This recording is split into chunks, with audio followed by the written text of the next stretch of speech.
Jayanagar colony వాసులు మాట్లాడుతున్నాం. Main problem drainage problem. ఒక 6 నెలల నుంచి ఆ మెయిన్ కలెక్షన్ లో అది బ్లాక్ అవుతుంది, అక్కడ క్లియర్ చేయగానే వెళ్ళిపోతుంది. నెక్స్ట్ డే నుంచి మనకి డ్రైనేజ్ వస్తుంది. మెయిన్ డ్రైనేజ్ నుంచి మనకి ఈ కాలనీలోకి వాటర్ వచ్చేస్తుంది, అపార్ట్మెంట్ లోకి వెళ్ళిపోతుంది, మంజీరా లైన్ లో కలిసిపోతుంది.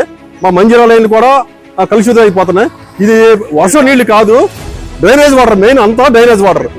Serilingampally constituency Alwyn colony division లో జయనగర్ కాలనీలో main road Y junction Usha Mullapudi road లో ఉన్నటువంటి డ్రైనేజ్ అన్ని పొంగుకుంటూ 1 వీక్ ఒకసారి ఈ ప్రాబ్లం వస్తుంది.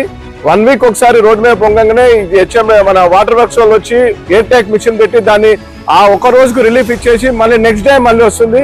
ఇప్పుడు వర్షం లేదు, ఇది పూర్తిగా కంప్లీట్ 4-5 కాలనీల డ్రైనేజ్ పొంగుతుంది. ఇక్కడ ఇది కంప్లీట్ 100% డ్రైనేజ్. కొన్ని వేల ఫ్యామిలీస్ ఉన్నాయి ఇక్కడ. వాళ్ళకి కార్లతోటి డ్రైనేజ్ డైరెక్ట్ పార్కింగ్ లో పోతుంది. పార్కింగ్ నుంచి ఆ తొక్కి మళ్ళీ డైరెక్ట్ కడప వరకు చెప్పులతోటి అక్కడ వరకు పోతుంది.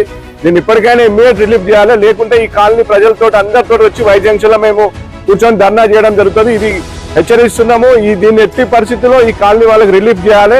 అక్కడ మెయిన్ ప్రాబ్లం ఏదో పెద్ద ప్రాబ్లం లోపల ఉంది, దాన్ని చేయకుండా ఏదో ఎయిర్ ట్యాక్ పెట్టి ఒక రోజుకు రిలీఫ్ ఇచ్చి ఇట్లా ఈ కాలనీ ప్రజలను అందరిని ఇబ్బంది పెట్టకూడదు. ఎందుకంటే సీజన్ లో మళ్ళీ దోమలు, ఈ వైరల్ ఇన్ఫెక్షన్స్, జ్వరాలు ఇవన్నీ వస్తాయి కాబట్టి ఇమ్మీడియట్ రిలీఫ్ చేయాల్సిందిగా మేము ప్రభుత్వాన్ని డిమాండ్ చేస్తున్నాం.